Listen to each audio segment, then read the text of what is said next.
The effects of poverty or low SES on the brain and its development are well documented.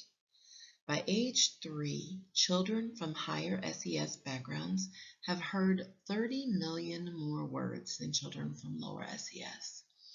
In fact, by the age of 3, the impoverished student has only a third of the gray matter.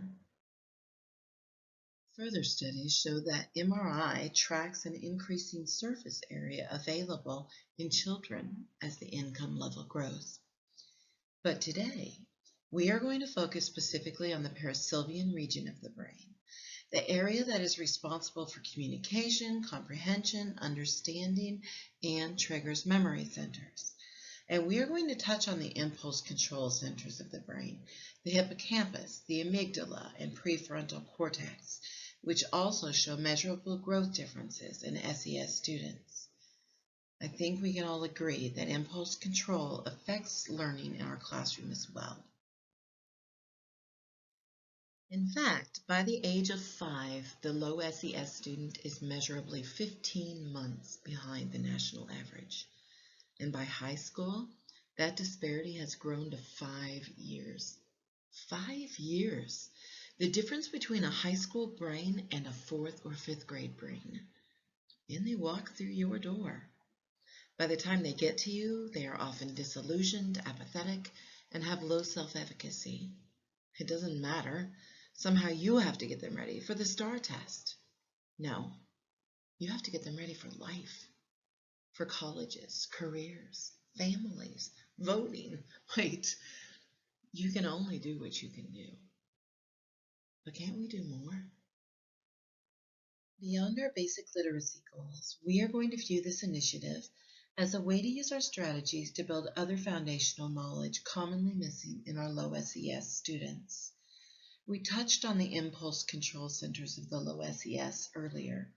The hippocampus, which processes learning and memory, is generally smaller in our poverty students, while the amygdala, which processes danger and emotional responses, is hyperactive.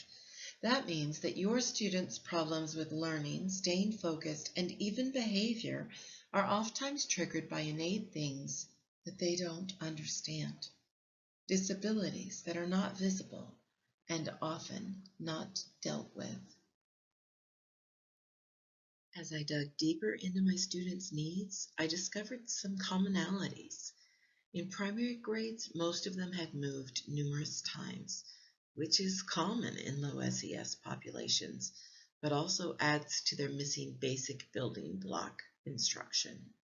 Most had no books at home, no history of being read to. They struggle with basic comprehension, and even that takes a nosedive when we looked at analysis and inferencing habits.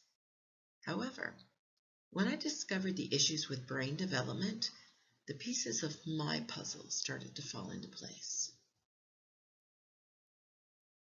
When I came to understand that the perisylvian area is damaged by poverty and affects their basic literacy, when I look at the discipline records of our Title I school in comparison to our upper SES, the numbers are 2.5 times higher. And I remember that their impulse control centers work differently. Then I start looking at the problem differently. How can I help them understand this deficit? Will it make a difference in the self-efficacy if I can help them name their beast and teach them how to fight it? Can I learn to be the teacher that they need? I grew more flexible. I assessed things differently. I saw them differently, accepted them for who they are and where they are. My academic numbers went up, my discipline referrals went down, my participation grew, and the apathy declined. It was not perfect by any means, but they want to understand that they are not stupid, that there is a reason to try. As we prepared for the pilot reading program, we tested all of the incoming freshmen. The numbers were so low that we immediately opened another section.